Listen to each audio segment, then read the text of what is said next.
നമസ്കാരം.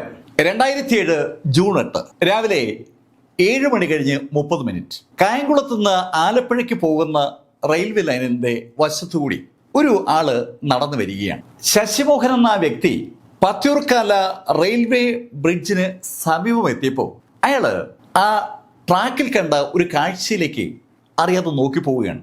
അവിടെ ആ റെയിൽവേ ട്രാക്കിനകത്ത് ഒരാൾ കമിഴ്ന്നു കിടക്കുകയാണ്. രണ്ട് ലൈനിന്റെ ഇടയിലായിട്ട് ലൈനിന് സമാന്തരമായിട്ടാണ് ആ വ്യക്തി കിടക്കുന്നത്.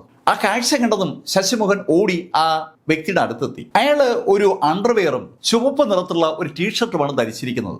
സൂക്ഷിച്ചു നോക്കിയപ്പോൾ തന്നെ ഒരു അസ്വാഭാവികത ഫീൽ ചെയ്ത ശശിമോഹൻ ഉടൻ തന്നെ അവിടെ നിന്ന് റോഡിലേക്ക് ഓടിയെത്തി അവിടെ കണ്ട ആളുകളോടും അതുപോലെ തന്നെ പോലീസ് സ്റ്റേഷനിലും വിവരം അറിയിച്ചു. പോലീസ് രാവിലെ 8:30 ആ റെയിൽവേ ട്രാക്കിന് സമീപം എത്തപ്പോൾ അവിടെ നിറയെ ആൾക്കൂട്ടമാണ്. ആലപ്പുഴ കായംകുളം റെയിൽവേ ലൈൻ ആയതുകൊണ്ട് തന്നെ അതുവഴിയുള്ള ട്രെയിനുകളുടെ എണ്ണം വളരെ കുറവാണ്. കരിയിലക്കുളങ്ങര പോലീസ് സ്റ്റേഷനിലെ സബ് ഇൻസ്പെക്ടറാണ് അവിടെ സംഘാംഗങ്ങളുമായി എത്തിയത്. ഒറ്റ നോട്ടത്തിൽ തന്നെ അസ്വാഭാവികത ഫീൽ ചെയ്ത കരിയിലക്കുളങ്ങര പോലീസ് സ്റ്റേഷനിലെ SI ആ ബോഡി തിരിച്ചു കിടത്താൻ ആവശ്യപ്പെട്ടു. ആ ബോഡി തിരിച്ചു കിടത്താൻ ശ്രമിച്ചപ്പോഴാണ് ആ ബോഡിയിൽ രക്തം ലേശം പറ്റിയിരിക്കുന്നത് SIയുടെ ശ്രദ്ധയപ്പെട്ടത്. ഈ സമയമായപ്പോൾ വിവരമറിഞ്ഞ് കായംകുളത്തുനിന്ന് സർക്കിൾ ഇൻസ്പെക്ടറും സ്ഥലത്തെത്തി. കായംകുളം സർക്കിൾ ഇൻസ്പെക്ടർ സ്ഥലത്തെത്തിയതും അദ്ദേഹത്തിന്റെ നിർദ്ദേശപ്രകാരം ഫോറൻസിക് വിഭാഗവും ഡോഗ് സ്ക്വാഡും ഒക്കെ അവിടെ എത്തി. ആ ആളെ ഇതിനിടയിൽ ആളുകളൊക്കെ തിരിച്ചറിഞ്ഞു. ഈ പത്തിയൂർക്കാല മേഖലയിൽ ആ വ്യക്തിയെ അവരും കണ്ടിട്ടുണ്ട്. അവിടെ മരിച്ചു കിടക്കുന്ന വ്യക്തിയെ ആളുകൾ വിളിക്കുക അക്കു എന്നാണ്. അയാളുടെ യഥാർത്ഥ പേര് ശ്രീകാന്ത് എന്നാണ്. ശ്രീകാന്തിന് മദ്യവിൽപ്പനയുമായി ബന്ധമുള്ള കാര്യം ആളുകൾ അതിനിടയിൽ പരസ്പരം പറയുന്നുമുണ്ട്. ഈ സംഭാഷണങ്ങൾ ശ്രദ്ധിക്കുന്ന പോലീസ് സ്വാഭാവികമായും ഇൻക്വസ്റ്റ് നടപടികൾ സ്റ്റാർട്ട് ചെയ്തു. ഇൻക്വസ്റ്റ് നടപടികൾ പൂർത്തീകരിച്ചതിന് ശേഷം ആ ബോഡി നേരെ ആലപ്പുഴ മെഡിക്കൽ കോളേജിലേക്ക് അയച്ചു. ആലപ്പുഴ മെഡിക്കൽ കോളേജിലേക്ക് ആ ബോഡി അയക്കുന്നതിന് മുന്നേ തന്നെ ഈ ശ്രീകാന്തിന്റെ അച്ഛനും സഹോദരനും സ്ഥലത്തെത്തുകയും ബോഡി തിരിച്ചറിയുകയും ചെയ്തിരുന്നു. തിരിച്ചറിഞ്ഞ ബോഡിയാണ് ആലപ്പുഴ മെഡിക്കൽ കോളേജിലേക്ക് യഥാർത്ഥത്തിൽ പോസ്റ്റ്മോർട്ടത്തിനായി കൊണ്ടുപോയിരിക്കുന്നത്. മദ്യവിൽപ്പനയുമായി ബന്ധപ്പെട്ട് എന്തെങ്കിലും ഒരു വിഷയം ഉണ്ടായി കാണും. ആ വിഷയം കൊലപാതകത്തിലേക്ക് എത്തിയതായിരിക്കും എന്നുള്ളൊരു ധാരണ ആൾക്കൂട്ടത്തിന്റെ സംഭാഷണം ശ്രദ്ധിക്കുന്ന പോലീസിന് തുടക്കത്തിലേ തോന്നുന്നുണ്ട്. പോലീസിനും ഈ ശ്രീകാന്തിനെ അറിയാം. ചെറിയ കേസുകളൊക്കെ ശ്രീകാന്തുമായി ബേസ് ചെയ്ത് പലപ്പോഴും ഉണ്ടാകാറുണ്ട്. പോലീസ് അന്വേഷണം ആരംഭിച്ചപ്പോഴാണ് അവർക്ക് തലേ ദിവസം നടന്ന ഒരു സംഭവത്തെക്കുറിച്ചുള്ള ചില സൂചനകൾ ലഭിക്കുന്നത്. തലേ ദിവസം ഈ പത്തിയൂർക്കാല മാർക്കറ്റിൽ വെച്ച് ഈ കൊല്ലപ്പെട്ട അല്ലെങ്കിൽ മരിച്ചുപോയ ആ ശ്രീകാന്തും വേറെ ചില ആളുകളും തമ്മിൽ ഒരു ഉന്തും തള്ളും വാക്ക് തുറക്കൊക്കെ ഉണ്ടായിട്ടുണ്ട്. ശരിക്കും എന്തൊക്കെയോ പറഞ്ഞ് ഉണ്ടായ വഴക്ക് അവസാനം ഉന്തുതള്ളിൽ കലാശിക്കുകയായിരുന്നു. ഒരു പൂർണ്ണമായ അടികലശലിലേക്ക് അത് മാറിയിട്ടില്ലെങ്കിലും ഒരു സംഘർഷം അവിടെ നിലനിന്നിരുന്നുവെന്ന് ആ കാഴ്ച കാണാൻ ഇടയായ ആളുകളൊക്കെ പോലീസിനോട് സൂചിപ്പിക്കുകയും ചെയ്തു. ശ്രീകാന്തിനെ അവസാനിപ്പിക്കാൻ ആ സംഘർഷം കാരണമായോ എന്ന ചോദ്യം പോലീസിന്റെ മനസ്സിലേക്ക് വരുമ്പോഴേക്കും ഫോറൻസിക് റിപ്പോർട്ട് എത്തി. ഫോറൻസിക് പരിശോധന അനുസരിച്ച് അത് ഒരു ആത്മഹത്യയല്ല, ബലപ്രയോഗം ആ ബോഡിയിൽ നടന്നിട്ടുണ്ട്. ആ ബോഡിയിൽ സകല ആളുകളും നേരത്തെ ഒരു കാഴ്ച കണ്ടിരുന്നു. അയാളുടെ കയ്യിൽ ഒരു കെട്ടുണ്ടായിരുന്നു. അയാളുടെ കയ്യിൽ തോർത്തുപോലെ എന്തോ സാധനം വെച്ച് കെട്ടി അയാളെ ഒരു സ്ഥലത്തുനിന്ന് മറ്റൊരു സ്ഥലത്തേക്ക് കൊണ്ടുപോയതിന്റെ ഒരു സൂചനയാണ് അവിടെ കാണുന്നത്. ആ കെട്ട് അഴിക്കുന്നതിന് പകരം ആ കെട്ടിയ സാധനം കട്ട് ചെയ്ത് ബാക്കി എടുത്തിരിക്കുകയാണ്. ആത്മഹത്യയല്ല എന്ന് തുടക്കത്തിലെ ആ കരിയിലക്കുളങ്ങര SIക്ക് തോന്നിയിരുന്നു. അത് തന്നെയാണ് ഫോറൻസിക്കാർ പറയുന്നത്. ഒരു അണ്ടർവെയറും ടീഷർട്ടും ഇട്ടുകൊണ്ട് ഒരാളും ആത്മഹത്യ ചെയ്യാനായിട്ട് റെയിൽവേ ട്രാക്കിൽ കയറി കിടക്കത്തില്ല. അതുമാത്രമല്ല, റെയിൽവേ ട്രാക്കിൽ ആത്മഹത്യ ചെയ്യാനായി കിടക്കുന്ന ആള് രണ്ട് ലൈനിലും ബോഡി ടച്ച് ചെയ്യത്തക്ക ശൈലിയിലേക്ക് കിടക്കും. അതല്ലാതെ ആ ട്രാക്കിന് സമാന്തരമായിട്ട് ട്രാക്കിനുള്ളിൽ അങ്ങനെ കിടക്കത്തില്ല. അങ്ങനെ കിടന്നാൽ ട്രെയിൻ ആ വ്യക്തിയുടെ ബോഡിക്ക് മുകളിലൂടെ സ്പർശിക്കാതെ കടന്നു പോകാനാണ് സാധ്യത. ഇതിനു പുറമെ ഫോറൻസിക്കാർ വളരെ നിർണായകമായ ഒരു കാര്യം കണ്ടെത്തിയിട്ടുണ്ട്. അത് ആ ബോഡിയുടെ കഴുത്തിൽ കണ്ട പാടാണ്. ഒരു ശ്വാസം മുട്ടിക്കൽ പ്രക്രിയ ആ ബോഡിയിൽ ആരോ നടത്തിയിട്ടുണ്ട്. അതിനു പുറമെ ആ ബോഡി കിടന്ന സ്ഥലത്ത് ബോഡിയിൽ ഇലഞ്ഞിപ്പൂക്കൾ പറ്റിയിരിക്കുന്നത് ഫോറൻസിക്കാരും നാട്ടുകാരും പോലീസും ഒക്കെ തുടക്കത്തിലേ കണ്ടതാണ്. പ്രാഥമികമായ ആ നിഗമനങ്ങൾ ശരിക്കും ഒരു കൊലപാതകത്തിലേക്ക് പോലീസിനെ നയിക്കുകയാണ്. സ്വാഭാവികമായിട്ടും പോലീസിന്റെ ശ്രദ്ധ തലേദിവസം ആ കൊല്ലപ്പെട്ട ശ്രീകാന്തും മാർക്കറ്റിൽ വെച്ച് ശ്രീകാന്തുമായി വഴക്കുണ്ടാക്കിയ ആളുകളിലേക്കും എത്തുകയാണ്. ശ്രീകാന്തുമായി വഴക്കുണ്ടാക്കിയത് പ്രഭൻ എന്ന് പറയുന്ന വ്യക്തിയാണ്. ഈ പ്രഭനും ഈ സ്പിരിറ്റ് കച്ചവടം നടത്തുന്ന ഒരു കക്ഷിയാണ് ശ്രീകാന്തിനെ പോലെ. ഈ രണ്ട് കക്ഷികളും ഒരേ ബിസിനസ്സിൽ സജീവമായി ഇടപെടുമ്പോൾ എതിർപ്പുണ്ടാവുകയും വഴക്കുണ്ടാവുകയൊക്കെ ചെയ്യുക സ്വാഭാവികമാണ്. അങ്ങോട്ടും ഇങ്ങോട്ടും പാരവയ്ക്കാനും പരസ്പരം ഇല്ലാതാക്കാനുമുള്ള ഒരു ശ്രമം പ്രതീക്ഷിക്കാവുന്നതാണ്. അങ്ങനെ തോന്നിയതും പോലീസ് പ്രഭനെയും കൂട്ടരെയും ചോദ്യം ചെയ്യാൻ തീരുമാനിച്ചു. പ്രഭനെയും കൂട്ടരെയും ചോദ്യം ചെയ്യാൻ തീരുമാനിച്ചപ്പോഴാണ് പോലീസ് വളരെ രസകരമായ ഒരു കാര്യം അറിയുന്നത്. ആ സംഘർഷത്തിൽ പങ്കെടുത്ത പ്രഭൻ ഉൾപ്പെടെ ഒരാളും സ്ഥലത്തില്ല. അവരുടെയൊക്കെ മൊബൈൽ ഫോൺ സ്വിച്ച് ഓഫ് ആണ്. ആ മൊബൈൽ ഫോൺ ഒക്കെ സ്വിച്ച് ഓഫ് ആയിരിക്കുന്നത് കായംകുളം ജംഗ്ഷനിൽ വെച്ചിട്ടാണ്. മിക്കവാറും എല്ലാ ആളുകളും കായംകുളത്തുള്ള ഒരു ടവറിന്റെ കീഴിലെത്തി ഫോൺ സ്വിച്ച് ഓഫ് ചെയ്തിരിക്കുകയാണ്. അതിനുശേഷം ആ ടീം എങ്ങോട്ടോ മുങ്ങിയിരിക്കുകയാണ്. അവരുടെ വെയർഅബൌട്ട്സ് കണ്ടുപിടിക്കാനുള്ള ഒരു ശ്രമത്തിലേക്ക് പോലീസിന്റെ ഒരു ടീം തിരിയുമ്പോൾ ആലപ്പുഴ മെഡിക്കൽ കോളേജിൽ നിന്ന് പോസ്റ്റ്മോർട്ടം റിപ്പോർട്ട് പോലീസിന് കിട്ടി. തുടക്ക കാഴ്ചയിൽ പോലീസിന് തോന്നിയ ആ കാര്യങ്ങൾ ഉറപ്പിക്കുന്ന റിസൾട്ടാണ് ആലപ്പുഴ മെഡിക്കൽ കോളേജിൽ നിന്ന് ലഭിച്ചിരിക്കുന്നത്. ശ്രീകാന്തിനെ കഴുത്ത് ഞെരിച്ച കൊന്നിരിക്കുന്നത്, അതോടൊപ്പം ശക്തിയുള്ള എന്തോ ഉപയോഗിച്ച് തലയ്ക്ക് ആഞ്ഞടിച്ചിട്ടുമുണ്ട്. ഇത് രണ്ടിനും പുറമെ മരിക്കുന്നതിന് മുമ്പ് തന്നെ ആ ബോഡിയിൽ അനവധി പാടുകൾ ഏറ്റിട്ടുണ്ട്. 9 സ്ഥലത്ത് വ്യത്യസ്ത ശൈലിയിലുള്ള പാടുകളാണ് ഏറ്റിരിക്കുന്നത്. പലതും മുഷ്ടി ചുരുട്ടി ഇടിച്ചതിന്റെ പാടുകളാണ്. ശ്രീകാന്തിനെ കൊല്ലുന്നതിന് മുമ്പേ മൃഗീയമായി ആരൊക്കെയോ മർദ്ദിച്ചിരിക്കുകയാണ്. മർദ്ദിച്ചതിന് ശേഷമാണ് ശ്രീകാന്തിനെ കൊലപ്പെടുത്തിയിരിക്കുന്നത്. ഇതിനൊപ്പം ഒരു കാര്യം കൂടി പോസ്റ്റ്മോർട്ടം റിപ്പോർട്ടിൽ സൂചിപ്പിക്കുകയാണ്. കൊല്ലപ്പെടുന്ന സമയത്ത് ശ്രീകാന്തിന്റെ ബോഡിയിൽ 287 മില്ലിഗ്രാം ആൽക്കഹോളിന്റെ സാന്നിധ്യമുണ്ട്. നന്നായിട്ട് ശ്രീകാന്ത് മദ്യപിച്ചിരുന്നു എന്ന് വ്യക്തം. പോസ്റ്റ്മോർട്ടം റിപ്പോർട്ടോട് കിട്ടിയതോടുകൂടി പോലീസിന്റെ അന്വേഷണം ശരിക്കും കാര്യക്ഷമമായി. ഇപ്പോ പോലീസിന് കൃത്യമായിട്ട് അറിയാം ശ്രീകാന്തിനെ കൊല്ലുന്നതിന് മുമ്പ് നന്നായി മദ്യപിപ്പിക്കുകയും അതുപോലെ മർദ്ദിക്കുകയും ചെയ്തിട്ടുണ്ട്. അത് മിക്കവാറും ഒരു ടീമിന്റെ വർക്കായിരിക്കും. ആ ടീം പ്രഭനും ടീമും ആണെന്നുള്ള കാര്യത്തിൽ പോലീസിന് സംശയമൊന്നുമില്ല. സ്വാഭാവികമായിട്ട് പോലീസിന്റെ അന്വേഷണം ആ പ്രഭനും ടീമിലേക്ക് അങ്ങനെ കേന്ദ്രീകരിക്കുകയാണ്. ഇതിനിടയിൽ ദിവസങ്ങളും ആഴ്ചകളും അങ്ങനെ കടന്നുപോയി. ആഴ്ചകൾ പെട്ടെന്നാണ് മാസങ്ങളായത്. മാസങ്ങളായിട്ടും ശ്രീകാന്തിന്റെ കൊലപാതകളെ പിടിക്കാൻ പോലീസിന് കഴിയാതെ വന്നതും കായംകുളം സർക്കിൾ ഇൻസ്പെക്ടർ ഹരികൃഷ്ണനെ മാറ്റണമെന്ന് ആവശ്യപ്പെട്ടുകൊണ്ട് ഈ ശ്രീകാന്തിന്റെ അമ്മ ഹൈക്കോടതിയിൽ ഒരു ഹർജി ഫയൽ ചെയ്തു. ഹൈക്കോടതി കേസ് ഡയറി കോടതിയിലേക്ക് വിളിച്ചു വരുത്തി. കേസ് ഡയറിയിലൂടെ കടന്നുപോയ ഹൈക്കോടതിക്ക് ഒരു കാര്യം ബോധ്യമായി. വളരെ സമർത്ഥമായി കൃത്യമായ രീതിയിലാണ് അന്വേഷണം നടക്കുന്നത്. ആ അന്വേഷണത്തിൽ ഇടപെടാനോ ആ അന്വേഷണം നയിക്കുന്ന വ്യക്തിയെ മാറ്റാനോ ഒരു കാരണവും കാണുന്നില്ല എന്ന നിഗമനത്തിലേക്കാണ് ഹൈക്കോടതി എത്തിയത്. അത് സ്വാഭാവികമായും സർക്കിൾ ഇൻസ്പെക്ടർ ഹരികൃഷ്ണൻ ടീമിനെയും ഒരുപാട് സന്തോഷിപ്പിച്ച കാര്യമാണ്. അവരുടെ അന്വേഷണത്തിന്റെ ശക്തി ഒന്നുകൂടി വർദ്ധിപ്പിച്ചു. ശ്രീകാന്തുമായി ബന്ധപ്പെട്ട പരിചയക്കാരെയും എതിർപ്പ് സ്വഭാവമുള്ള ആളുകളെ ഒക്കെ ലിസ്റ്റ് ചെയ്ത് അവരെ മുഴുവൻ ഒന്ന് പരിശോധിക്കുന്ന ഒരു പരിപാടിയിലേക്ക് തുടക്കം മുതലേ ഹരികൃഷ്ണൻ സംഘവും കടന്നതാണ്. അത് ഒന്നുകൂടി അവര് ശക്തമാക്കി. ഒരുപാട് വീടുകളിൽ അവർ കയറിയിറങ്ങി. ശ്രീകാന്തുമായി ഏതെങ്കിലും ശൈലിയിൽ ബന്ധമുണ്ടായിരുന്ന കരിയിലക്കുളങ്ങര വില്ലേജിലെയും ഈ പത്തൂർക്കാല വില്ലേജിലെയും ഒരുപാട് ആളുകളെയാണ് പോലീസ് ഈ കാലഘട്ടത്തിൽ ചോദ്യം ചെയ്യലിന് വിധേയമാക്കിയത്. പല വീടുകളിലും അവര് ഒരു സെർച്ച് പോലും അനധികൃതമായി നടത്തുകയും ചെയ്തു. ഈ ശ്രീകാന്തിന് സ്പിരിറ്റ് കച്ചവടമാണല്ലോ ബാക്ക്ഗ്രൗണ്ട്. അതുകൊണ്ടാണ് ആ പത്തൂർക്കാവലിലും തൊട്ട് സമീപത്തുള്ള എല്ലാ വില്ലേജുകളിലേക്കും പോലീസിന്റെ അന്വേഷണം കടന്നത്. ഈ ശൈലിയിൽ 2 വില്ലേജിലെയും അനവധി വീടുകളെയും കടകളെയും അതുപോലെ മറ്റ് സംവിധാനങ്ങളുമൊക്കെ നിരീക്ഷണത്തിനും അതുപോലെ തിരച്ചിലിനും വിധേയമാക്കിയെങ്കിലും ഹരികൃഷ്ണൻ ടീമിനും ഒരു ഉത്തരത്തിലേക്ക് എത്താൻ പറ്റുന്നുണ്ടായിരുന്നില്ല.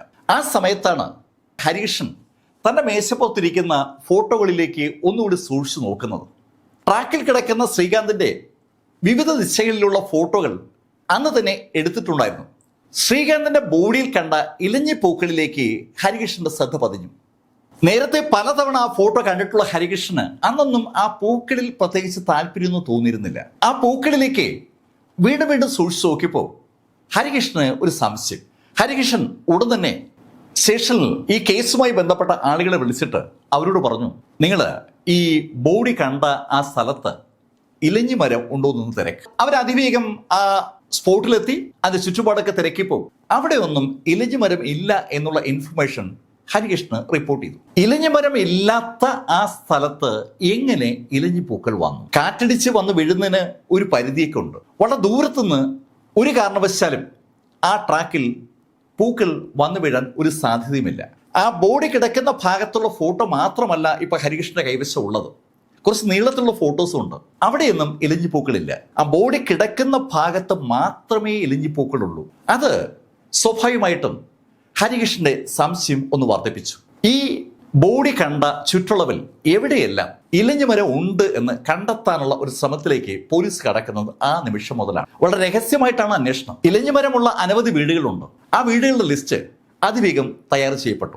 ആ ഇലഞ്ഞിമരമുള്ള വീടുകളിലെ ആളുകൾക്കും ഈ ശ്രീകാന്തനും തമ്മിൽ എന്തെങ്കിലും ബന്ധമുണ്ടോ എന്നുള്ള അന്വേഷണമാണ് തുടർന്ന് ഹരികൃഷ്ണൻ ടീം നടത്തിയത്.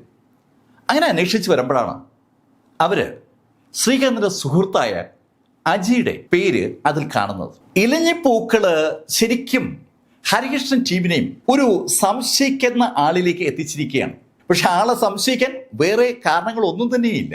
കൊല്ലപ്പെട്ട ശ്രീകാന്തന്റെ ബോഡിയിൽ കണ്ട ഇലഞ്ഞിപ്പൂക്കൾ ഈ അജിയുടെ വീട്ടിൽ കാണുന്ന ആ ഇലഞ്ഞിമരത്തിലെ പൂക്കളാണോ എന്ന് തെളിയിക്കാന്ന് പറഞ്ഞാൽ അത് അത്ര എളുപ്പമുള്ള കാര്യമല്ല. അജിയെ സംശയിക്കാൻ വേറെ കാരണങ്ങളുമില്ല. എന്തായാലും സംശയിക്കുന്ന ആളുകളുടെ ലിസ്റ്റിൽ അജിയുടെ പേര് ഹരികൃഷ്ണൻ വ്യക്തമായി കുറിച്ചിട്ടു. അങ്ങനെ ഇരിക്കുമ്പോഴാണ് 2008 ഫെബ്രുവരി 19 ഒരു വിവരം പോലീസിന് കിട്ടുന്നത്. മുതുകുളത്തുള്ള തേക്കൻകായൽ ക്ഷേത്രത്തിലെ ക്ഷേത്രകുളത്തിനകത്ത് നിന്ന് ഒരു ബൈക്ക് അവിടെ ആ ക്ഷേത്രകുളം വൃത്തിയാക്കുന്ന സമയത്ത് അവിടുത്തെ ആളുകൾക്ക് ലഭിച്ചു. ക്ഷേത്രകുളത്തിനകത്തേക്ക് ആരോ ബൈക്ക് തള്ളിയിട്ടിരിക്കുകയാണ്. സാധാരണഗതിയിൽ ഒരു ബൈക്ക് മോഷണം പോയാൽ ആ ബൈക്ക് മോഷണം പോയ കാര്യം ബൈക്കിന്റെ ഉടമകൾ പോലീസിൽ അറിയിക്കും. ഒരു ബൈക്ക് മിസ്സിംഗ് കേസ് അങ്ങനെ രജിസ്റ്റർ ചെയ്യപ്പെടാറുണ്ട്. അങ്ങനെ ഏതെങ്കിലും കേസ് ആ ബൈക്കുമായി ബന്ധപ്പെട്ട് രജിസ്റ്റർ ചെയ്യപ്പെട്ടിട്ടുണ്ടോ എന്നുള്ള പരിശോധന നടത്താൻ പോലീസ് ശ്രമിക്കുമ്പോൾ ബൈക്കിന്റെ ഉടമയുടെ പേരും പോലീസ് നോട്ട് ചെയ്തു. അത് ഒരു രാജന്റെ ബൈക്കാണ്. രാജൻ അറിയപ്പെടുന്ന ഒരു സ്പിരിറ്റ് കച്ചവടക്കാരനാണ്. കൊല്ലപ്പെട്ട ശ്രീകാന്തിന്റെ പരിചയക്കാരനുമാണ്. പോലീസിന് പെട്ടെന്ന് എന്തൊക്കെയോ ഒരു കൺഫ്യൂഷൻ ഫീൽ ചെയ്യുകയാണ്, എന്തൊക്കെയോ ഒരു ബന്ധങ്ങൾ ഫീൽ ചെയ്യുകയാണ്. സ്വാഭാവികമായിട്ടും ഹരികൃഷ്ണൻ ടീമും മാന്നാർ രാജൻ എന്ന ആ രാജൻ നായരെ സ്റ്റേഷനിലേക്ക് വിളിപ്പിച്ചു. അയാളോട് എന്തുകൊണ്ട് ബൈക്ക് കാണാതെ പോയ കാര്യം പോലീസിൽ അറിയിച്ചില്ല എന്ന് ചോദിച്ചപ്പോൾ അയാൾക്ക് ഉത്തരമുണ്ട്. സർ, ഞങ്ങൾ ഈ സ്പിരിറ്റ് കച്ചവടവുമായി ബന്ധപ്പെട്ട് നിൽക്കുന്ന ആളുകളാണ്. അപ്പോൾ ആ ശൈലിയിൽ ഉപയോഗിക്കുന്ന ബൈക്ക് ആയതുകൊണ്ടാണ് ഞങ്ങൾ അത് പരാതിയാക്കി മാറ്റാതിരുന്നത്. ഈ ബൈക്ക് എന്നാ കാണാതായത്? സർ, എൻ്റെ ടീമിൽ ആരൊക്കെ ഉപയോഗിക്കുന്ന ബൈക്കാണ്. അത് എന്നാ മിസ്സായതെന്നുള്ള കാര്യം എനിക്കറിയത്തില്ല. ഒരുപാട് വാഹനങ്ങൾ ഞങ്ങൾ ഈ ബിസിനസ്സിന് ഉപയോഗിക്കാറുണ്ട്. മാന്നാർ രാജൻ പറഞ്ഞ മറുപടി ശരിയാണോ എന്നറിയാനായിട്ട് പോലീസ് ഒരു അന്വേഷണം നടത്തി. ശരിയാണ്, ഈ മാന്നാർ രാജനുമായി ബന്ധപ്പെട്ട അനവധി വാഹനങ്ങൾ നിരത്തിൽ ഓടുന്നുണ്ട്. സ്പിരിറ്റ് കച്ചവടവുമായി ബന്ധിപ്പിച്ച് അയാൾ പല വാഹനങ്ങൾ ഉപയോഗിക്കുന്നുണ്ട്. പലതും പഴയ വാഹനങ്ങളാണ്. എന്തായാലും പോലീസിന്റെ ദൃഷ്ടിയിൽ ഒരാൾ കൂടി പെടുകയാണ്, മാന്നാർ രാജൻ. നേരത്തെ തന്നെ പോലീസ് ഒരു അജിയുടെ പേര് രജിസ്റ്റർ ചെയ്ത് വെച്ചിരിക്കുകയാണ്. ഇപ്പോ രണ്ടാമത്തെ പേരുമായി. അങ്ങനെ ഇരിക്കുമ്പോഴാണ് പോലീസിന് ഒരു ഇൻഫർമേഷൻ കിട്ടിയത്. ഒരു മദ്യപാന കമ്പനിയിൽ വെച്ച് മാന്നാർ രാജൻ ഒരാളോട് പറഞ്ഞ കാര്യം കൈമറിഞ്ഞ് പോലീസിൽ എത്തിയതാണ്. ശ്രീകാന്ത് കൊല്ലപ്പെടുന്ന ആ ദിവസം രാത്രിയിൽ അജിയുടെ വീട്ടിന് സമീപത്തുള്ള ഇലഞ്ഞിമര ചുവട്ടിലിരുന്ന് അജിക്കൊപ്പം മാന്നാർ രാജൻ മദ്യപിക്കുമ്പോൾ കൂട്ടത്തിൽ ശ്രീകാന്തും ഉണ്ടായിരുന്നു എന്നുള്ള വിവരമാണ് പോലീസിന്റെ ചെവിയിലെത്തിയത്. പോലീസ് കാത്തിരുന്ന ഇൻഫർമേഷൻ ഇത് അവരെ തേടിയെത്തുകയാണ്. വിവരം അറിഞ്ഞതും ഹരികൃഷ്ണൻ ടീമും മാന്നാർ രാജനെ അറസ്റ്റ് ചെയ്തു. അത് സംഭവിക്കുന്നത് 2008 മെയ് 13 മാന്നാർ രാജനൊപ്പം അന്ന് ആ മദ്യപാന കമ്പനിയിൽ ഉണ്ടായിരുന്ന സുരേഷും അറസ്റ്റ് ചെയ്യപ്പെട്ടു. ബാക്കി ഉണ്ടായിരുന്ന 3 ആളുകൾ പോലീസ് ഇവരെ അറസ്റ്റ് ചെയ്ത വിവരം അറിഞ്ഞ് എങ്ങോട്ടോ മുങ്ങി. പോലീസ് സ്റ്റേഷനിൽ എത്തിച്ച മാന്നാർ രാജനെയും സുരേഷിനെയും പോലീസ് വിശദമായി ചോദ്യം ചെയ്തു തുടങ്ങി. അന്ന് പകല് തുടങ്ങിയ ആ ചോദ്യം ചെയ്യൽ വൈകുന്നേരമായിട്ടും സുരേഷും മാന്നാർ രാജനും ഒരു കാര്യവും പോലീസിനോട് പറയാൻ തയ്യാറല്ല. പക്ഷേ 14 രാവിലെ 10 മണിക്ക് നമ്മൾ രസകരമായ ഒരു കാഴ്ച കാണുകയാണ്. കൊല്ലപ്പെട്ട ശ്രീകാന്ത് ഉപയോഗിച്ചിരുന്ന മൊബൈൽ ഫോണാണ് സുരേഷിന്റെ മൊഴിയുടെ അടിസ്ഥാനത്തിൽ പോലീസ് കണ്ടെത്തിയത്. അന്ന് തന്നെ ഉച്ചയ്ക്ക് 12:30 മാന്നാർ രാജൻ സർക്കിൾ ഇൻസ്പെക്ടർ ഹരികൃഷ്ണന് കൊടുത്ത മൊഴിയുടെ അടിസ്ഥാനത്തിൽ കുറെ സാധനങ്ങൾ കൂടി പോലീസ് കണ്ടെടുത്തു. ഒരു മുണ്ടും ഷർട്ടും ചെരുപ്പും ഒരു കയറും ഒരു കല്ലും. ഇപ്പോ സർക്കിൾ ഇൻസ്പെക്ടർ ഹരികൃഷ്ണന് മുന്നിൽ മാന്നാർ രാജനും അതുപോലെ സുരേഷും ചേർന്ന് ഒരു മൊഴി കൊടുത്തിരിക്കുകയാണ്. ആ മൊഴി അനുസരിച്ച് അവർക്ക് 2 പേർക്ക് പുറമെ ശ്രീകാന്തിനെ കൊന്ന കൃത്യത്തിൽ ഏർപ്പെട്ടിരിക്കുന്നത് ഒരു അജിയും ഒരു പ്രമോദും പിന്നെ ഒരു സുനിലുമാണ്. പക്ഷെ അവർ 3 പേരും മിസ്സിംഗ് ആണ്. പോലീസ് രാജനെയും അതുപോലെ സുരേഷിനെ അറസ്റ്റ് ചെയ്ത് വിവരം അറിഞ്ഞത് കൊണ്ട് അവർ മുങ്ങിയിരിക്കുന്നതാണ്. പോലീസ് അവർക്ക് 3 പേർക്കും വേണ്ടി ഒരു വല തന്നെ വിരിച്ചു എന്ന് പറയാം. നേരത്തെ പോലീസ് ഒരു വല വിരിച്ചിട്ടുണ്ടായിരുന്നു ആ പ്രഭനെയും കൂട്ടരെയും പിടിക്കാൻ വേണ്ടി. ആ വല അതുപോലെ തന്നെ നിൽക്കുകയാണ്. പ്രഭനെയും കൂട്ടരും വന്നിട്ടില്ല. അപ്പോഴാണ് പോലീസ് ഒരു പുതിയ വല വിരിക്കുന്നത്. പക്ഷെ പുതിയ വല അങ്ങനെ പോലീസ് വിരിച്ച് കാത്തിരിക്കുമ്പോൾ രസകരമായ ഒരു സംഭവം ഉണ്ടായി. അത് സംഭവിക്കുന്നത് 2008 ഓഗസ്റ്റ് 21-നാണ്. ആലപ്പുഴ രാമങ്കരിയിലെ ഫസ്റ്റ് ക്ലാസ് മജിസ്ട്രേറ്റ് കോടതിയിൽ അജിയും പ്രമോദും സുനിലും ഹാജരായി. അവര് കോടതിയിൽ കീഴടങ്ങിയായിരുന്നു. കോടതിയിൽ കീഴടങ്ങിയ അജിയെയും പ്രമോദിനെയും സുനിലിനെയും ആഗസ്റ്റ് 26 വൈകുന്നേരം 3:30 പോലീസ് കസ്റ്റഡിയിൽ ഏറ്റുവാങ്ങി. പോലീസിന് സെപ്റ്റംബർ 2 വൈകുന്നേരം വരെയാണ് അവരെ കസ്റ്റഡി സൂക്ഷിക്കാനായി കോടതി അനുവദിച്ചിരിക്കുന്നത്. 26 വൈകുന്നേരം 3:30 പോലീസ് കസ്റ്റഡിയിൽ ഏറ്റുവാങ്ങിയ അജിയെയും പ്രമോദിനെയും സുനിലിനെയും പോലീസ് വിശദമായി ചോദ്യം ചെയ്തു തുടങ്ങി. ആ ചോദ്യം ചെയ്യലിന്റെ ഒടുവിൽ അജി ചില കാര്യങ്ങൾ സമ്മതിച്ചതിന്റെ അടിസ്ഥാനത്തിൽ പിറ്റേ ദിവസം, അതായത് ആഗസ്റ്റ് 30 വൈകുന്നേരം 4 മണിക്ക് അജിയുടെ വീട്ടിലെത്തിയ പോലീസ് അജിയുടെ വീട്ടിലെ മുറ്റത്തുള്ള ഒരു കോൺക്രീറ്റ് കൊണ്ട് നിർമ്മിച്ച ചെടിച്ചട്ടിയുടെ അടിയിൽ നിന്ന് ഒരു പേഴ്സ് കണ്ടെടുത്തു. ആ പേഴ്സിന്റെ അകത്ത് കൊല്ലപ്പെട്ട ശ്രീകാന്തിന്റെ ID കാർഡും ഉണ്ട്. ആ കരിയിലക്കുളങ്ങര നാട്ടിനെ ആകെ അമ്പരപ്പിച്ച ശ്രീകാന്തിന്റെ കൊലപാതകത്തിന് ഇതാ ഒരു അന്ത്യം ഉണ്ടാവുകയാണ്. 1-ാം പ്രതിയായി പോലീസ് അവതരിപ്പിച്ചത് അജിയാണ്.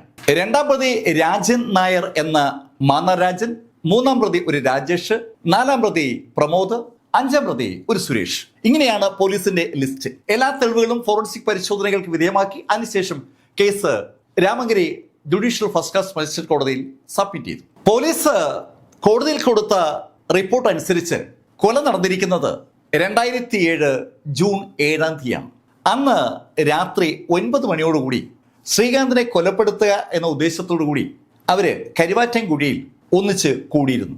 ശ്രീകാന്തിനെ അവസാനിപ്പിക്കാൻ തീരുമാനിച്ച അവർ ശ്രീകാന്തിന് വേണ്ടി ചില കാര്യങ്ങൾ ഒരുക്കിയിരുന്നു. അതിൽ ഒന്നാണ് ആ ഇരുമ്പ് വടി. അതിനൊപ്പം ഒരു കയറും കരുതിയിരുന്ന അവർ പ്രമോദിന്റെ ഫോണിൽ നിന്ന് ശ്രീകാന്തിനെ വിളിച്ചു. പ്രമോദ് ശ്രീകാന്തിനെ വിളിക്കുമ്പോൾ ശ്രീകാന്ത് അവന്റെ സുഹൃത്തുക്കളോട് സംസാരിച്ചുകൊണ്ടിരിക്കുകയാണ്. ആ സമയത്താണ് അവൻ ആ കോള് കിട്ടുന്നത്. അത്യാവശ്യമായി ശ്രീകാന്തിനെ കാണണമെന്ന് പ്രമോദ് പറഞ്ഞതിന്റെ അടിസ്ഥാനത്തിൽ ഒരു സുഹൃത്തിന്റെ ബൈക്കിൽ കയറിയാണ് ശ്രീകാന്ത് ആ പ്രമോദ് പറഞ്ഞ സ്ഥലത്തേക്ക് ചെല്ലുന്നത്. സുഹൃത്തിന്റെ ബൈക്കിൽ നിന്ന് ഇറങ്ങിയ ശ്രീകാന്ത് അവനോട് വരാൻ ആവശ്യപ്പെട്ട സ്ഥലത്തേക്ക് അവൻ നടന്നു വരുമ്പോൾ ഇലിഞ്ഞു മരത്തിന്റെ ചുവട്ടിൽ 2-3 ആളുകൾ നിൽക്കുന്നത് അവന് കാണാം. അവൻ ചിരിച്ചുകൊണ്ട് അവരുടെ അടുത്തേക്ക് വരുമ്പോൾ പുറകിൽ നിന്ന് അജി ഇരുമ്പ് വടി കൊണ്ട് ശ്രീകാന്ത തലയിൽ ആഞ്ഞടിച്ചു. അടിയേറ്റ് താഴേക്ക് വീണ ശ്രീകാന്തിന്റെ കഴുത്തിൽ ആ നിമിഷത്തിൽ തന്നെ മാന്നാരാജനും ബാക്കിയുള്ളവരും ചേർന്ന് ആ കയറ് വലിച്ചു മുറുക്കി. ശ്രീകാന്തിന് എന്തെങ്കിലും ചെയ്യാൻ കഴിയും മുമ്പ് കൂടെയുള്ള ആളുകൾ ശ്രീകാന്തിന്റെ പുറത്ത് തലങ്ങും വിലങ്ങും ഇടിക്കുകയും ചെയ്തു. ആ ഇടിയോടൊപ്പം തന്നെ ആ കയ്യിലിരുന്ന ഇരുമ്പ് വടി കൊണ്ട് ശ്രീകാന്തിനെ അവർ പൊതിരെ തല്ലുകയും ചെയ്തു. ശ്രീകാന്ത് മരിച്ചു എന്ന് ഉറപ്പായതും ബോഡി മറവ് ചെയ്യാനുള്ള നടപടിയിലേക്ക് അവർ കടന്നു. ശ്രീകാന്തിന്റെ ബോഡി അവർ റെയിൽവേ ട്രാക്കിൽ ഉപേക്ഷിക്കാനാണ് തീരുമാനിച്ചത്. റെയിൽവേ ട്രാക്കിൽ കൊണ്ടുവന്ന് ശ്രീകാന്തിനെ ഇട്ടാൽ അതുവഴി വരുന്ന ട്രെയിനിൽ കയറി ശ്രീകാന്ത് അവസാനിച്ചോളും. ആ സമയത്ത് കൊല്ലപ്പെട്ടത് ശ്രീകാന്ത് ആണെന്ന് തിരിച്ചറിയാതിരിക്കാൻ വേണ്ടി ശ്രീകാന്തിന്റെ ദേഹത്തുണ്ടായിരുന്ന ബാക്കി സാധനങ്ങളൊക്കെ അവരെടുത്തു. അങ്ങനെയാണ് ആ പേഴ്സും മൊബൈൽ ഫോണും ഒക്കെ പ്രതികളുടെ കൈവശം എത്തുന്നത്. ഷർട്ടും മുണ്ടും ഒക്കെ ആ കൂട്ടത്തിൽപ്പെടും. എല്ലാം അഴിച്ചെടുത്തെങ്കിലും ആ അണ്ടർവെയറും ടീഷർട്ടും അവർ അഴിച്ചെടുത്തില്ല. ആ അണ്ടർവെയറിലും ടീഷർട്ടിലും തന്നെ ശ്രീകാന്തിനെ അവർ ആ ബൈക്കിന്റെ മുകളിലേക്ക് കയറ്റി. KL 21/4589 എന്ന ആ ബൈക്കിലേക്ക് കയറ്റിയിരുത്തിയ ശ്രീകാന്തിന്റെ കൈകൾ മുന്നിലേക്ക് കൊണ്ടുവന്ന് ബൈക്ക് ഓടിക്കുന്ന ആളുടെ വയറിന്റെ ഭാഗത്ത് വെച്ച് ഒരു തോർത്തുകൊണ്ട് കെട്ടി പുറകിൽ വേറൊരാളുടെ കയറി. അതിനുശേഷം ആ ബൈക്ക് ഓടിച്ച് അവര് ശ്രീകാന്തിന്റെ ബോഡി കളയാൻ തീരുമാനിച്ച ആ റെയിൽവേ ട്രാക്കിന്റെ അടുത്തെത്തി. അവിടെ റെയിൽവേ ട്രാക്കിൽ ആ ബോഡി എടുത്ത് കിടത്തുമ്പോൾ റോഡ് സൈഡിൽ ശബ്ദം കേട്ടതുകൊണ്ട് അവര് വേഗം ബൈക്ക് ഓടിച്ച് അവിടത്തേക്ക് പോവുകയായിരുന്നു. ആ ട്രാക്കിന് കുറുകെ ആ ബോഡി വെക്കാനുള്ള സമയം പ്രതികൾക്ക് കിട്ടാതെ പോയി.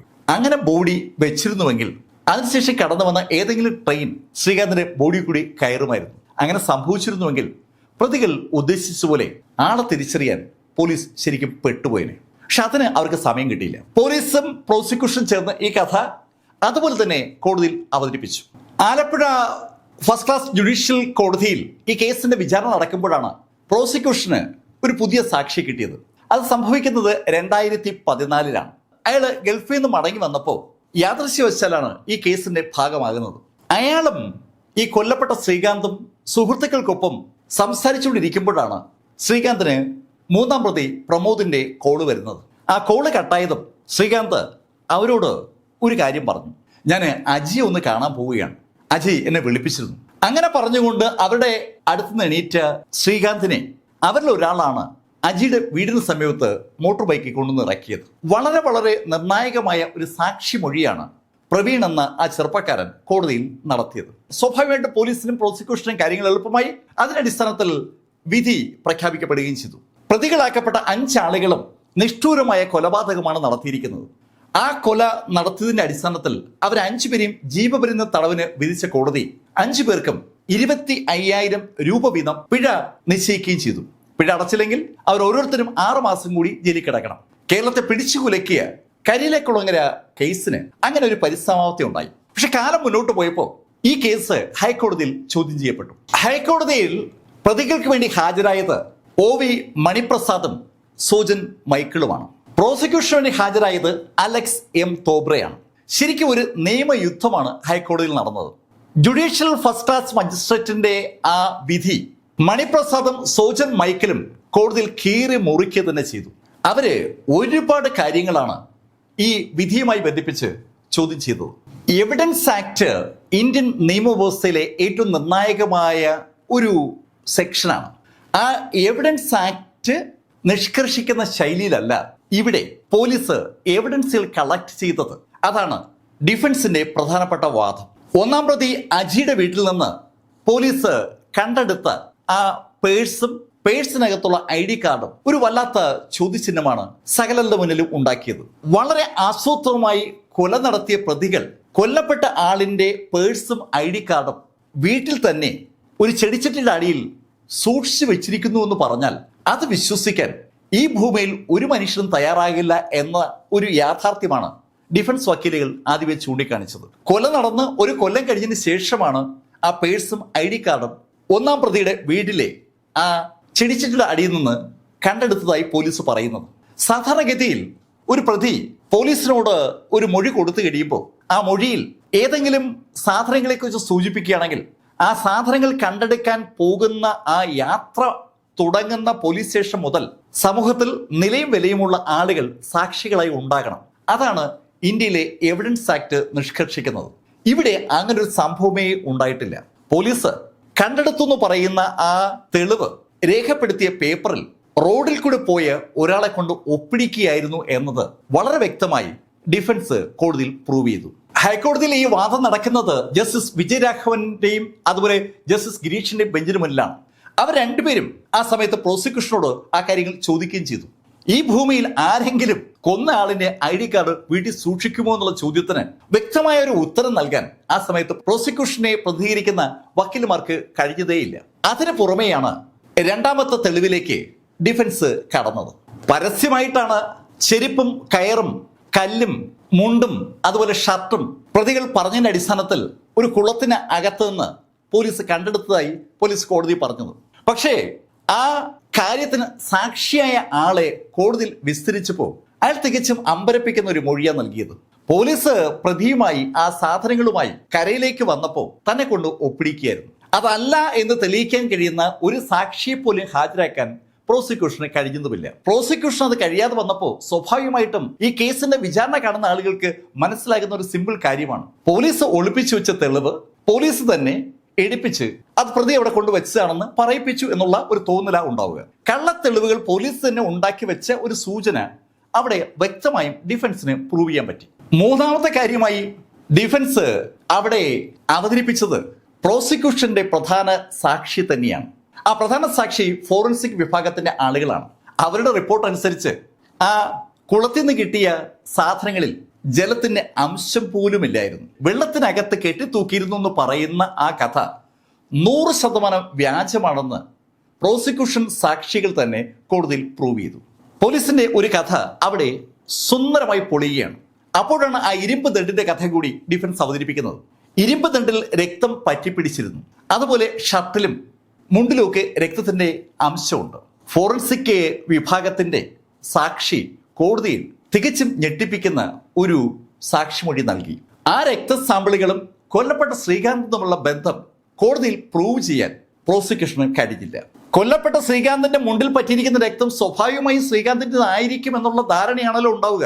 അത് ശ്രീകാന്തിന്റെ രക്തമല്ല എന്ന് വന്നാൽ അവിടെ സ്വാഭാവികമായും സംശയം ഉന്നയിക്കപ്പെടുമല്ലോ.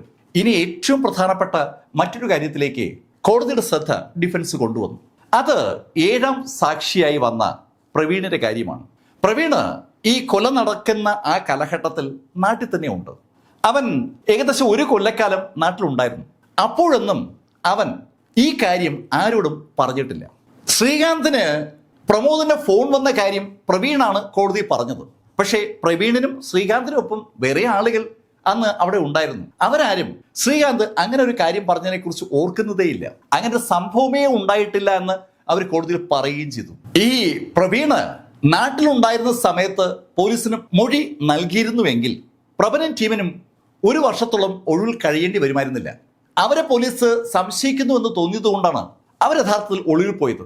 ഈ അജിയും കൂട്ടരും അറസ്റ്റിലായതിനു ശേഷമാണ് പ്രഭനൻ കൂട്ടരും പിന്നീട് രംഗത്ത് വരുന്നത്. എന്തുകൊണ്ട് പ്രവീൺ ആ സമയത്ത് മൊഴി നൽകിയില്ല എന്ന ചോദ്യം ഡിഫൻസ് വളരെ വ്യക്തമായി തന്നെ കോടതി ചോദിക്കുകയുണ്ടായി. ഇതിനൊക്കെ പുറമെ പോലീസിന് എളുപ്പം ചെയ്യാൻ കഴിയുന്ന ഒരു കാര്യം എന്തുകൊണ്ട് പോലീസ് ചെയ്തില്ല എന്ന ചോദ്യം ഡിഫൻസ് ചോദിച്ചു. ഈ പറയുന്ന ദിവസം വന്ന ആ കോൾ ഡേറ്റ റെക്കോർഡ് കളക്ട് ചെയ്താൽ കിട്ടുമല്ലോ.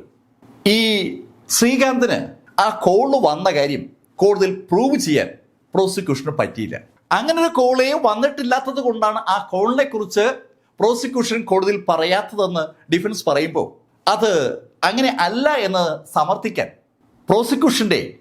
പ്രോസിക്യൂട്ടർക്ക് പറ്റാതാവുകയും ചെയ്തു. പക്ഷെ അയാൾ വളരെ വീറും വാശിയോടുകൂടി കോടതിയോട് പറഞ്ഞു, ആലപ്പുഴത്തെ ഫസ്റ്റ് ക്ലാസ് ജുഡീഷ്യൽ മജിസ്ട്രേറ്റ് ഒരു നീതിയുക്ത വ്യക്തിയാണ്. അദ്ദേഹം നീതിയുടെ ഭാഗത്ത് മാത്രമേ നിൽക്കൂ. അദ്ദേഹം എല്ലാ തെളിവുകളും അതിന്റെ സമഗ്രതയിൽ വിലയിരുത്തിയതിനു ശേഷമാണ് വിധി പ്രഖ്യാപിച്ചത്. ആ വിധി തെറ്റില്ല. അങ്ങനെ ഒരു ഒഴുക്കം മട്ടിലാണ് പ്രോസിക്യൂട്ടർ കോടതിയിൽ സംസാരിച്ചത്. 2 ഭാഗത്തിന്റെയും വാദങ്ങൾ കഴിഞ്ഞപ്പോൾ ഹൈക്കോർട്ട് അവരുടെ നിഗമനങ്ങൾ വ്യക്തമായി തന്നെ അവർക്ക് മുന്നിൽ അവതരിപ്പിച്ചു. ജസ്റ്റിസ് വിജയരാഘവനും ജസ്റ്റിസ് ഗിരീഷും ചേർന്നെഴുതിയ ആ വിധിന്യായത്തിൽ അവർ വളരെ വളരെ വ്യക്തമായി അവരുടെ സംശയങ്ങൾ ആദ്യമേ ഉന്നയിക്കുകയാണ്. ഇന്ത്യൻ എവിഡൻസ് ആക്ട് 27 പ്രകാരം ഏത് തെളിവുകൾ ശേഖരിക്കുമ്പോഴും ആ തെളിവ് സംശയം ഉളവാക്കുന്ന ശൈലിയിൽ ശേഖരിക്കാൻ പാടില്ല എന്ന് വ്യക്തമായി സൂചിപ്പിക്കുകയാണ്. പ്രതികളാക്കപ്പെടുന്ന ആളുകൾ നൽകുന്ന മൊഴി തെളിവുകളിലേക്ക് പലപ്പോഴും നയിക്കും. അങ്ങനെ ലഭിക്കുന്ന തെളിവുകൾ ശേഖരിക്കുന്ന സമയത്ത് സംശയം ഉളവാക്കാത്ത ശൈലിയിൽ നിഷ്പക്ഷരായ ആളുകളുടെ സാന്നിധ്യത്തിൽ വേണം തെളിവുകൾ ശേഖരിക്കാൻ. അത് ഇവിടെ പൂർണ്ണമായും പരാജയപ്പെട്ടിരിക്കുകയാണ്. ID കാർഡും പേഴ്സും കണ്ടെത്തിയപ്പോഴും ആ ഇരുമ്പ് ദണ്ട് കണ്ടെത്തിയപ്പോഴും ഷർട്ടും മറ്റ് സാധനങ്ങളൊക്കെ കണ്ടെത്തിയപ്പോഴും ഒരു ദൃക്സാക്ഷി പോലും കൂടെ കൂട്ടാൻ പോലീസ് തയ്യാറായില്ലെന്ന് മാത്രമല്ല തികച്ചും അപരിചിതരായ ആളുകളെ കൊണ്ട് സാക്ഷി പട്ടികയിൽ ഒപ്പിടിക്കുകയും ചെയ്തു. കൃത്യവിലോപത്തിന്റെ അവസാന വാക്കാണ് അതെന്നാണ് കോടതി ആ ഭാഗത്ത് കണക്ട് ചെയ്ത് പറഞ്ഞത്. പ്രവീണിന്റെ മൊഴി 100% കളവാണെന്നുള്ള വിശ്വാസത്തിലേക്ക് ഹൈക്കോടതി എത്തുകയും ചെയ്തു. അതും ജസ്റ്റിസ് വിജയരാഘവനും ജസ്റ്റിസ് ഗിരീഷും എടുത്തു പറയുകയാണ്. ഒരു കാരണവശാലും വിശ്വസിക്കാൻ കഴിയുന്ന ഒരു മൊഴിയല്ല പ്രവീൺ നൽകിയിരിക്കുന്നത്. പ്രവീൺ ഈ പറയുന്ന ശൈലിയിൽ ആ കോളിനെ കുറിച്ചുള്ള വിവരം കേട്ടിരുന്നുവെങ്കിൽ ഉറപ്പായും കൂടെയുള്ള ആളുകളോട് ആ കാര്യം പറഞ്ഞനെ. അന്ന് പറഞ്ഞില്ലെങ്കിൽ പിറ്റെന്നെങ്കിലും പറയണ്ടേ. ശ്രീകാന്ത് മരിച്ചു എന്നുള്ള വിവരം അറിഞ്ഞ ആ നിമിഷത്തിലെങ്കിലും അയാളുടെ കൂട്ടുകാരോട് അത് ഷെയർ ചെയ്യേണ്ടതാണ്. കൂട്ടുകാരോട് ഷെയർ ചെയ്തില്ല, ശ്രീകാന്തിന്റെ വീട്ടുകാരോട് ഷെയർ ചെയ്തില്ല, ശ്രീകാന്തുമായി ബന്ധപ്പെട്ട ആരോടും ഷെയർ ചെയ്തില്ല, പോലീസിനോടും ഷെയർ ചെയ്തില്ല. 6-7 വർഷങ്ങൾക്ക് ശേഷം പെട്ടെന്ന് അപ്രതീക്ഷിതമായി ഒരു ബോധോദയം ഉണ്ടായതുപോലെ വന്ന് ഈ ശൈലിയിൽ മൊഴി നൽകുമ്പോൾ അത് കളവാണ് എന്ന് കണ്ടെത്താൻ പ്രത്യേകിച്ച് കാരണമൊന്നും വേണ്ട. ഹൈക്കോടതി വളരെ വ്യക്തമായിട്ട് തന്നെ പ്രവീൺ കള്ളസാക്ഷിയാണെന്ന് വ്യക്തമാക്കുകയാണ്. ഈ കൊല്ലപ്പെട്ട ശ്രീകാന്ത് അഥവാ അക്കുവിന്റെ അമ്മ ഒരു ബാങ്ക് മാനേജറാണ്. അവർക്ക് യഥാർത്ഥത്തിൽ ശ്രീകാന്തിന്റെ ജോലി എന്തായിരുന്നു എന്നതിനെക്കുറിച്ച് വ്യക്തമായ ഒരു ധാരണയും ഉണ്ടായിരുന്നില്ല. മകന് സ്പിരിറ്റ് ബിസിനസ് ഉള്ള കാര്യം അറിയാതിരുന്ന അമ്മ വളരെ കാലങ്ങൾക്ക് ശേഷമാണ് ആ ബിസിനസ്സാണ് മകൻ നടത്തുന്നതെന്ന് അറിയുന്നത്. കോടതിയിൽ അവർ തന്നെ നൽകിയ മൊഴി അങ്ങനെയാണ് സൂചിപ്പിക്കുന്നത്. അതുകൊണ്ട് തന്നെ ഈ പറയുന്ന ശൈലിയിൽ സ്പിരിറ്റ് ബിസിനസ്സുമായി ബന്ധിപ്പിച്ച് ഒരു കുടിപ്പക നിലനിന്നിരുന്നുവെന്നും അതിന്റെ അടിസ്ഥാനത്തിൽ ശ്രീകാന്തിനെ ഈ പ്രതികൾ കൊല ചെയ്തുവെന്ന് പറയുന്ന പ്രോസിക്യൂഷന്റെ വാദം നിലനിൽക്കുന്ന ഒന്നേ അല്ല. അങ്ങനെ ഒരു സ്പർദ്ധ ഉള്ളതായി ഒരിക്കൽ പോലും അക്കുവിന്റെ അമ്മയ്ക്കോ ബാക്കിയുള്ള ബന്ധുക്കൾക്കോ അനുഭവപ്പെട്ടിട്ടേയില്ല, സുഹൃത്തുക്കൾക്കും അനുഭവപ്പെട്ടിട്ടില്ല. ഇല്ലാത്തൊരു കഥ പ്രോസിക്യൂഷൻ അവിടെ വ്യാജമായി ചമച്ചിരിക്കുകയാണ്. അക്കുവിന്റെ സഹോദരൻ അരുണിന്റെ ഒരു സ്റ്റേറ്റ്മെന്റ് പ്രോസിക്യൂഷൻ ഹാജരാക്കിയിരുന്നു. ഈ അക്കു കൊല്ലപ്പെട്ടതിന്റെ പിറ്റേ ദിവസം ഒരു കുമാർ ലാൻഡ് ലൈനിൽ അരുണിന്റെ വീട്ടിലേക്ക് വിളിച്ചിരുന്നു. പ്രഭനും അക്കു ഒക്കെ സ്പിരിറ്റ് ബിസിനസ് ചെയ്യുന്ന ആളുകളാണ്. ഈ കുമാറിന് വേണ്ടി സ്പിരിറ്റ് കൊടുക്കാമെന്ന് അക്കു ഏറ്റിരുന്നു. സ്പിരിറ്റ് കിട്ടാതെ വന്നതുകൊണ്ടാണ് അക്കുവിനെ കുറിച്ച് അറിയാൻ വേണ്ടി വീട്ടിലേക്ക് ലാൻഡ് ലൈനിലേക്ക് ആ കുമാർ വിളിച്ചത്. ആ കാര്യത്തെക്കുറിച്ച് ഈ അരുൺ നൽകിയ ആ മൊഴി ഡിഫൻസ് ലോയേഴ്സ് കോടതിയിൽ അരുണിനെ വിളിച്ചു വരുത്തി ക്രോസ് എക്സാമിൻ ചെയ്തപ്പോൾ പൂർണ്ണമായും പൊളിഞ്ഞു വീണു. കാരണം അരുണ് അക്കു നടത്തിയിരുന്നത് സ്പിരിറ്റ് ബിസിനസ് ആണെന്ന് അറിഞ്ഞിട്ടേ ഉണ്ടായിരുന്നില്ല. അരുണിന്റെ തന്നെ വാക്കുകളിലൂടെ കോടതിയിൽ അത് പ്രൂവ് ചെയ്യപ്പെട്ടു. അങ്ങനെ ഇരിക്കെ അരുണ് ഈ സ്പിരിറ്റ് ബിസിനസിനെ കുറിച്ച് കുമാറുമായി സംസാരിച്ചു എന്നുള്ള പ്രോസിക്യൂഷന്റെ വാദം നിലനിൽക്കുന്ന ഒന്നേയല്ല. അങ്ങനെ പറഞ്ഞുകൊണ്ട് ഹൈക്കോടതി ഓരോ സാക്ഷിമൊഴികളും എടുത്തു പറയുകയാണ്.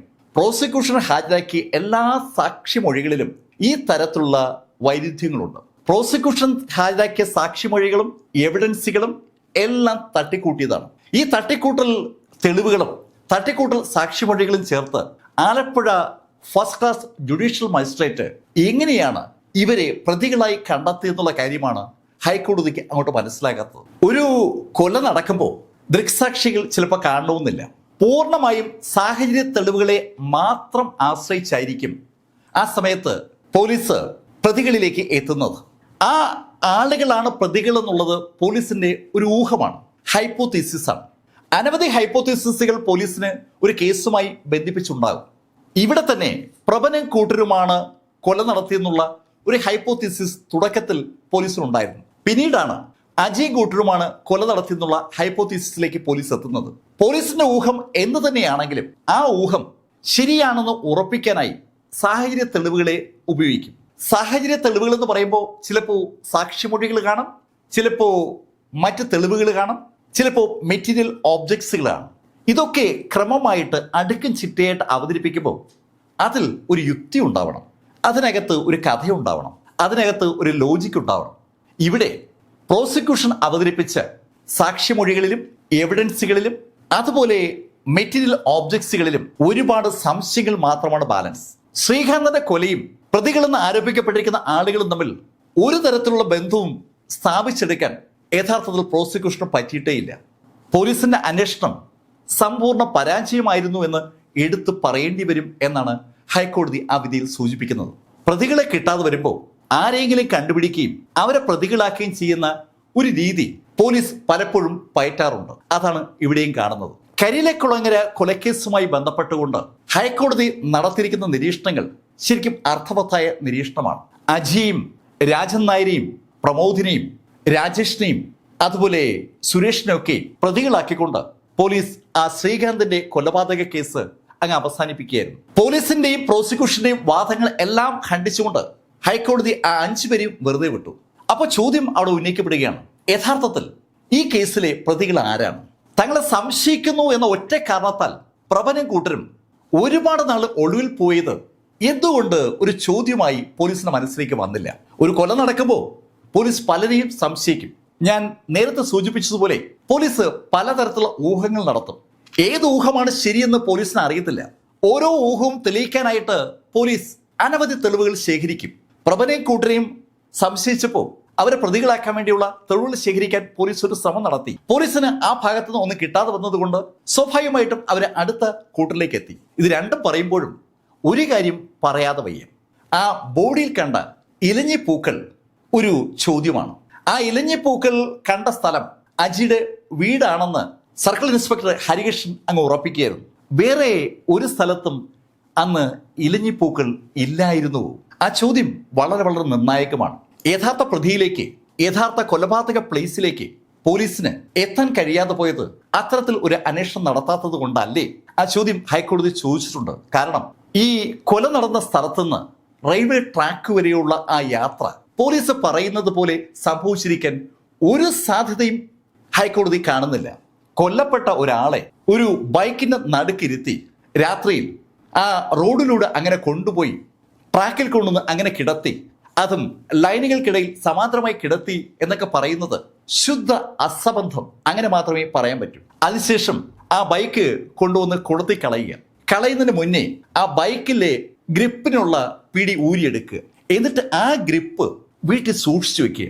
ആ സൂക്ഷിച്ചു വെച്ച സ്ഥലത്തുനിന്ന് ഒരു കൊല്ലത്തിന് ശേഷം പോലീസ് കണ്ടെടുക്കുക. ഒരു കഥ പറയുമ്പോൾ പോലീസ് കുറച്ചുകൂടി വിശ്വസിക്കാൻ കഴിയുന്ന കഥകൾ പറയണ്ടേ? ഏതെങ്കിലും കൊലപാതകത്തിന്റെ ഭാഗമായി മാറിയ ബൈക്കിന്റെ ആ ഗ്രിപ്പ് ഇളക്കിയെടുത്ത് അത് വീട്ടിൽ കൊണ്ടുവന്ന് സൂക്ഷിച്ചു വെക്കൂ.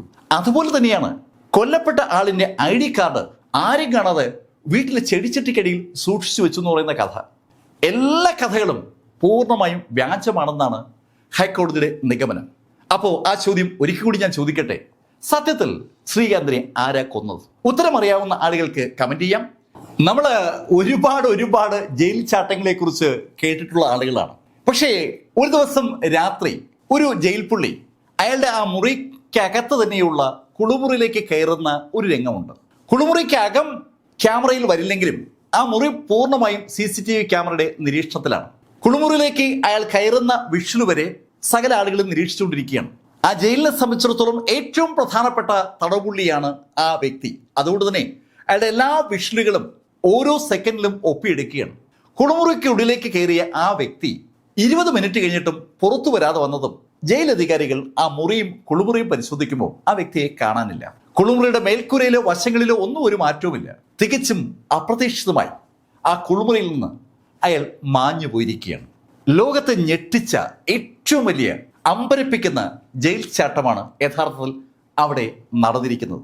ആ കഥ വ്യക്തമായി അറിയാനായി താഴെ ഞാൻ കമന്റിൽ കൊടുത്തിരിക്കുന്ന ലിങ്ക് നോക്കുക. ഈ കഥയെക്കുറിച്ചും നിങ്ങളോട് സൂചിപ്പിച്ചത് ലൈഫിൽ നിന്ന് BS ചന്ദ്രമോഹൻ. കമന്റിൽ ചെയ്യണേ. Thank you.